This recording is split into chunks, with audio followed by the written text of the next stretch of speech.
হরে কৃষ্ণ। তোমার একমাত্র বুকের ধর। তবে শোন বাবা, যাবি যা, তবে দেরি করবি না। পড়াশোনা শেষ করে তুই চলে আসবি, কেমন? ঠিক আছে মা, আমি পড়াশোনা শেষ করেই আমি চলে আসবো। ছোট্ট ছেলেটাকে বলছে, শোন, যাবার সময় একটা নাম করতে যেন বলিস না। ও মাইরা, গুরু কৃপা না হলে তো গোবিন্দ কৃপা হয় না। তো যারা যারা গুরু আশ্রয় করেছেন আর যারা করেননি, একবার সবাই দেখি, একবার হাত তোলেন তো দেখি একবার। প্রত্যেকে তালে তালে করো, তালি দেবেন, কেমন?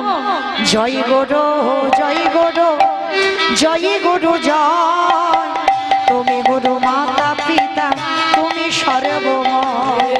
সবাই জয় গুরু, জয় গুরু জয়। তুমি গুরু মাতা পিতা, তুমি সর্বময়। হরি জয় গুরু, জয় গুরু, জয় গুরু জয়। তুমি গুরু মাতা পিতা, তুমি সর্বময়। যেই নামে সেই কৃষ্ণ ভজন নিষ্ঠা করি, নামের সহিতে আছে আপনি শিবরি। ও জয় গুরু শ্রী কৃষ্ণ ভজন নিষ্ঠা করে, নামের সহিত আছেন আপনি শিবরে। কাজে জয় গুরু, জয় গুরু, জয় গুরু জয়। তুমি গুরু মাতা পিতা, তুমি সর্বময়। তুমি গুরু মাতা পিতা, তুমি সর্বময়। ছোট্ট সুদামা গুরু আশ্রমে গিয়ে আশ্রয় পেয়ে গেল। আর যেই না গুরু আশ্রমে আশ্রয় পেয়েছে, ওই গুরুমার একটা সন্তান ছিল, আজ থেকে 5 বছর আগে বাবা জলে ডুবে মারা গেছে। আর এই সুদামার মধুমঙ্গ, এরা একই রকমের দেখতে। গুরুমা মহামায়া ছুটতে ছুটতে এসে ওই সুদামাকে সন্তান ভেবে সুদামাকে বক্ষে জড়িয়ে ধরে বলল, সুদামা, সুদামা, আজকে থেকে আর আমি কাঁদবো না। তুই হলি আমার হারিয়ে যাওয়া সন্তান, তুই হলি আমার নয়নের মনি। আই বাবা। আশ্রমে স্থান পেল কৃষ্ণ, বলরাম, সুদামা সবাই একসঙ্গে। কিন্তু বাবা, ভগবান তো সর্বদাই ভক্তকে যাচাই করে দেখে, দেখে না? শেখরা যেমন সোনাকে কোষ্টি পাথরে ঘষে নেয়, এটা আসল সোনা না নকল সোনা, আমার ভগবানও ভক্তদের ঘষে মেজে দেখে নেয়, এটা আসল ভক্ত না নকল ভক্ত। আজকের ভক্ত বাৎসল্য ভগবান মনে মনে ভাবলো, সুদামা, আজ আমি দেখবো তুমি আমায় কতটা ভালোবাসো। হঠাৎ আমার কৃষ্ণ সুদামার কাছে গিয়ে বলছে, সুদামা, ও সুদামা, একটা কথা বলবো? বল কৃষ্ণ। আচ্ছা, তুই আমায় কতটা ভালোবাসিস? কৃষ্ণ, তোর জন্য তুই যদি বলিস জীবনটা দিয়ে দিতে, আমি হাসতে হাসতে তোর জন্য জীবনটাও দিয়ে দিতে পারি। ও, তার মানে তুই আমায় জীবন দিয়ে ভালোবাসিস? ও সুদামা, জানিস আমার একটু নাড়ু খেতে ইচ্ছে হয়েছে। নাড়ু? আমি নাড়ু কোথায় পাবো এই রাত্রিবেলা? শোন, সকাল হলে গুরুমাকে বলবো তোর জন্য নাড়ু বানিয়ে দিতে। এই, তুই বলবি কেন? আমি বললে তো গুরুমা আমাকে নাড়ু দেবে। কিন্তু জানিস, চুরি করে খাবার স্বাদ একটা আলাদা। চুরি করে খেলে যে আনন্দটা হয়, সেটা চেয়ে খেলে আনন্দটা হয় না। ওই জন্য আমার ইচ্ছা, জানা গুরুমা রান্নাঘরে নাড়ু তৈরি করে রেখেছে, তুই আমার জন্য 2টো নাড়ু চুরি করে আন। চুরি? চুরি? আমি তো এ জীবনে কোনোদিন চুরি করিনি। করিসনি তো কি হয়েছে? এই বললি তুই আমাকে জীবন দিয়ে ভালোবাসিস, আর চুরিটা করতে পারবি না? ভগবান ভক্তকে কেমন পরীক্ষা করে দেখে। যেই না বাবা ওই রান্নাঘরে সুদামা ঠাকুর প্রবেশ করে কৃষ্ণ বন্ধুর জন্য 2টো নাড়ু সবে হাতে করে নিয়েছে, আর সেই সময় কৃষ্ণ ডাক দিচ্ছে, গুরুমা, গুরুমা,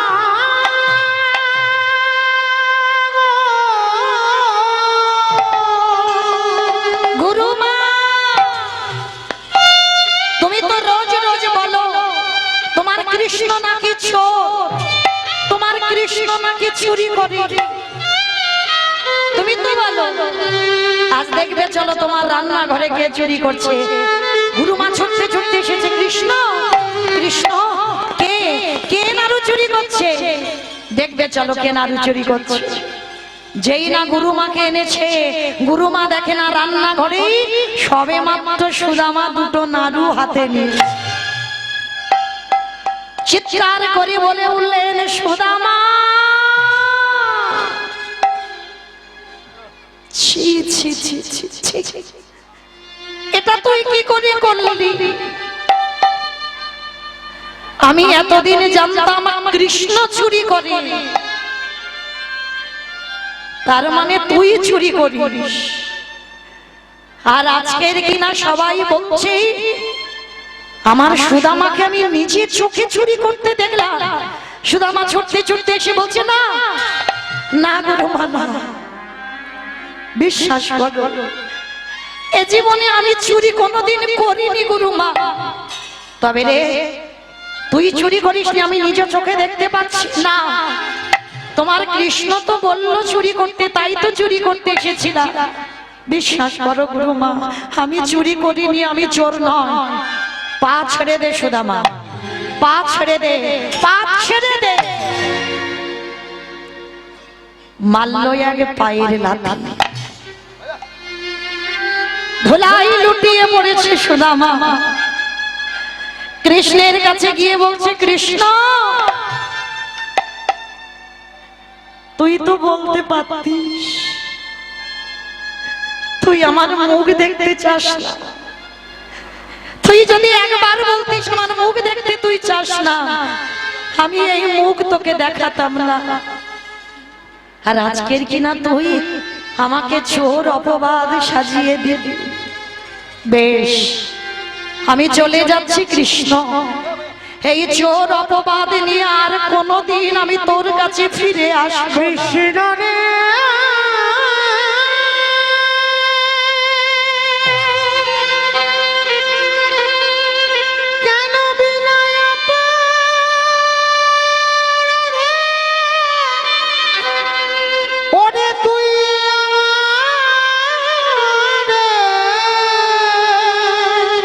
কৃষ্ণ তুই আমার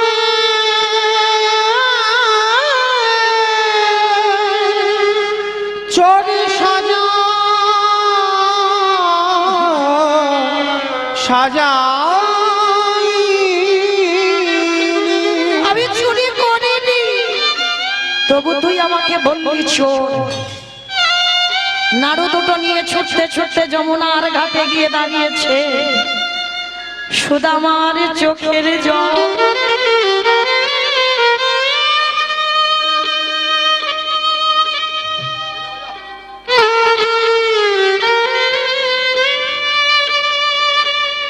যমুনার জল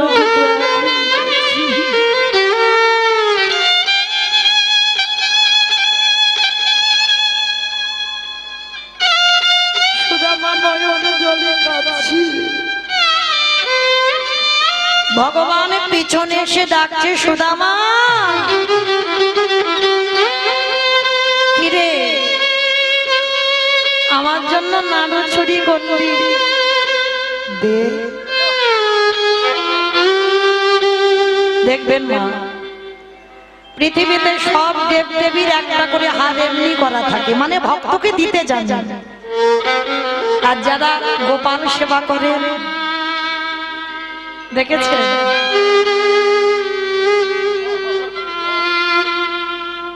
ও শুধু নিতে যাবে।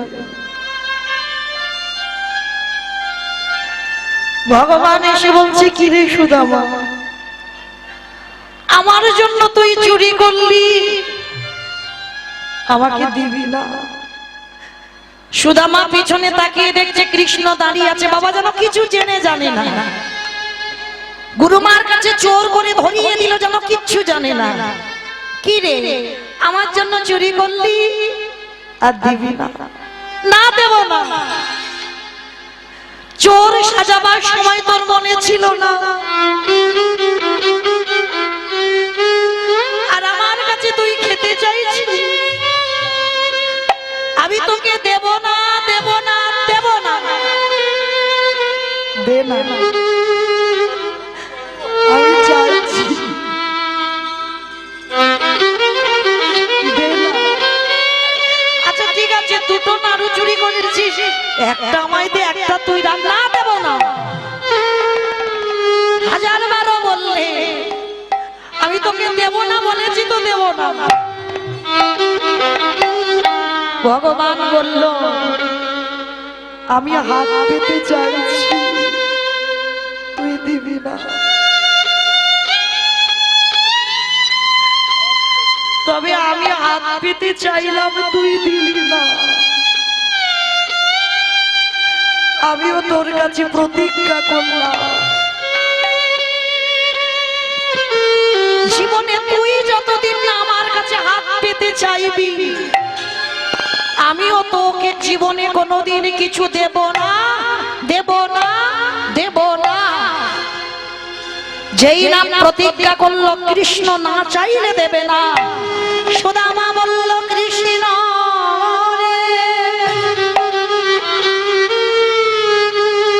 সাক্ষী রইল যমুনার জল, সাক্ষী রইল তরুলতা গুল্ম, সবাইকে সাক্ষী রেখে তোর চরণ ছুঁয়ে প্রতিজ্ঞা করলাম, যদি আমার মরণ হয়ে যায় আমি জীবনে তোর কাছে হাতে পেতে কিছু চাইব না।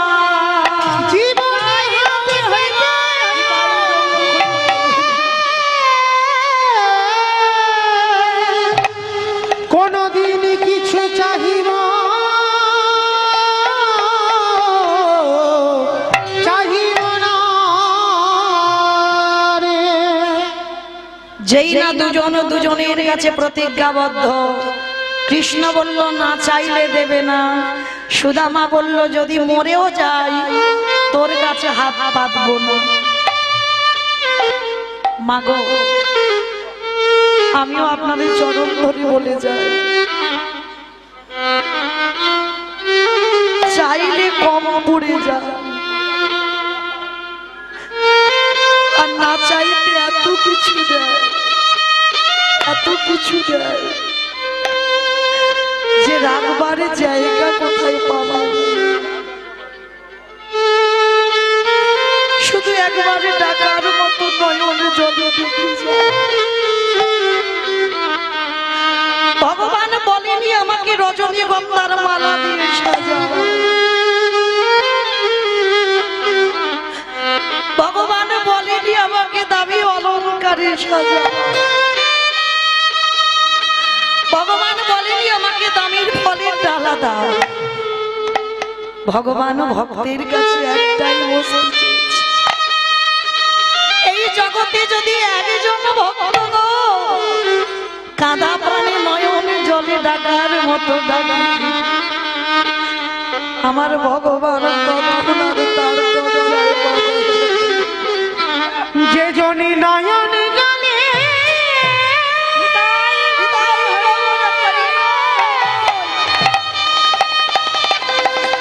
একেবারে কদম গেলে আমায় ডাকিতে পারে, আমারে ভগবান ভক্তের দ্বারে বাধা পড়ে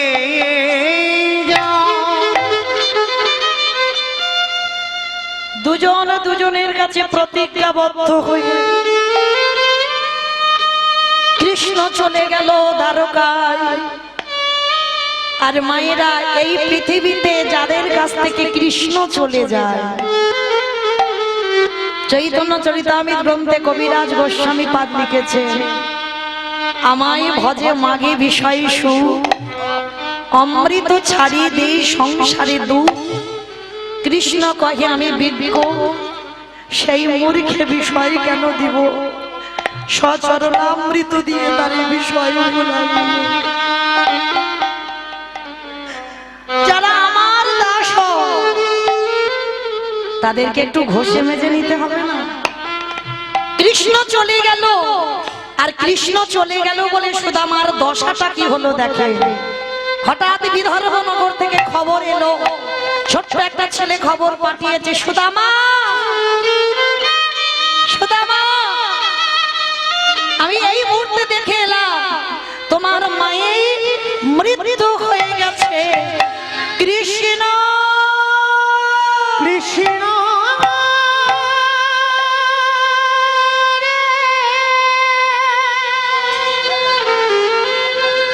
ওরে যে জন তোকে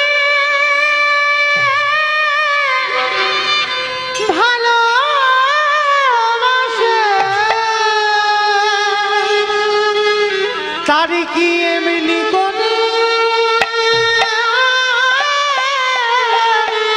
কাঁদিতে হয়। ওরে কৃষ্ণ রে। সুদামা ছুটতে ছুটতে বাড়িতে গিয়ে দেখছে মায়ের মরা দেহটা পড়ে আছে। মনে রাখবেন মা, এই পৃথিবীতে সব থেকে বড় ক্ষমতা যদি থাকতে হয়, বড় শক্তি যদি থাকতে হয়, মায়ের আশীর্বাদ। এই মায়ের থেকে বড় পৃথিবীতে আর কেউ নেই। সুদামা গিয়ে দেখছে মায়ের মরা দেহ। মা একবার কথা বলো মা, তুমি জানো না তুমি ছাড়া এ জগতে আমার আর কেউ নেই। একবার কথা বলো মা। গ্রামের লোকজন সবাই মিলে এসে বলছে, সুদামা এই পৃথিবীতে আপন কেউ নয়, যাদেরকে তুই আপন করবি সব দুদিন পরে তোকে ফেলে রেখে চলে যাবে। আপনে আপন করেছ জানি,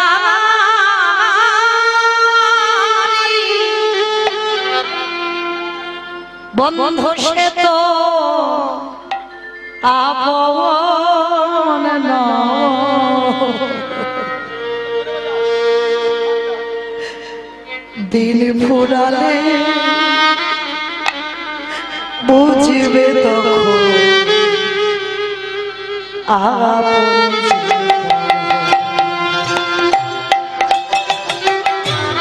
আপনি আপন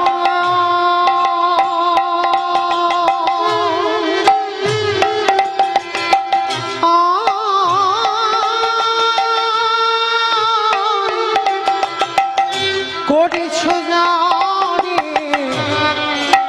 বন্ধু সে তো আপনেরা। দিন ফুরালে বুঝবে তখন আপন যে পার হয়। ভাই বলো বন্ধু বলো,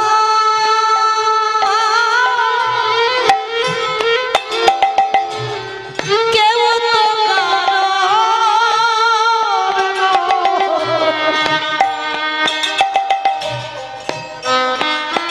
ও দেব।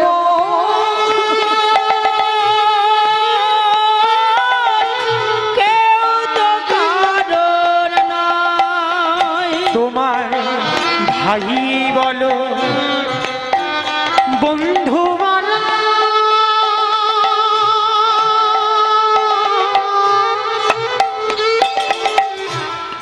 কেউ তো কারোর নয়, কেউ তো কারোর নয়। আজ দু চার দিনে দেখা শোনা, আজ দু চার দিনের দেখা শোনা, এ যে পথের পরিচয়।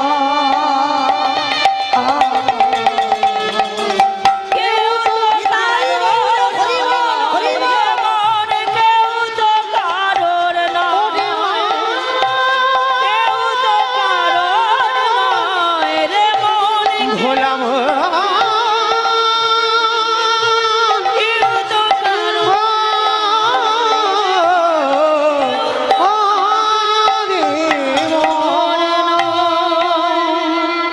সুদামা ঠাকুরের মাতৃবিয়োগ হলো, আর মায়ের মৃত্যুর পর সুদামার একটা ব্যাধি হলো। ব্যাধিটা কি জানো? কৃষ্ণ অনুরাগের ব্যাধি।